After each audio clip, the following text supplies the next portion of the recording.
tête.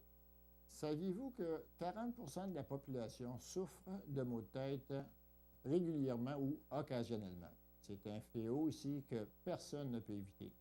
Maintenant, de quel type de maux de tête souffrez-vous? Nous avons des migraines et nous avons des céphalées.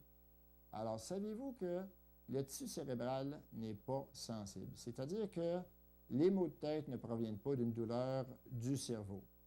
D'ailleurs, des neurologues ont à plusieurs reprises fait des recherches pour déterminer que 80% à 90% des maux de tête proviennent d'origine extracrânienne, c'est-à-dire que la source de la douleur provient de l'extérieur de la boîte crânienne, plus précisément de la colonne cervicale. Regardez. Regardez la fiche. Voici les deux sources majeures responsables des différents types de maux de tête. Alors, vous avez ici le nerf occipital, que l'on peut voir, qui contrôle à toute fin pratique la partie arrière, et le nerf trijumeau, qui va contrôler la partie du visage.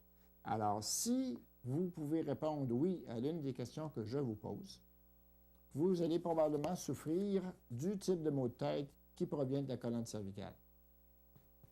Avez-vous plus d'un mal de tête par 2 mois?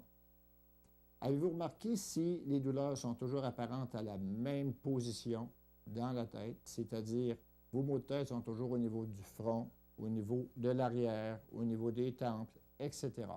Si vous êtes capable de localiser spécifiquement d'où les maux de tête proviennent, c'est que probablement vous souffrez d'un type de mal de tête qui origine de la colonne cervicale.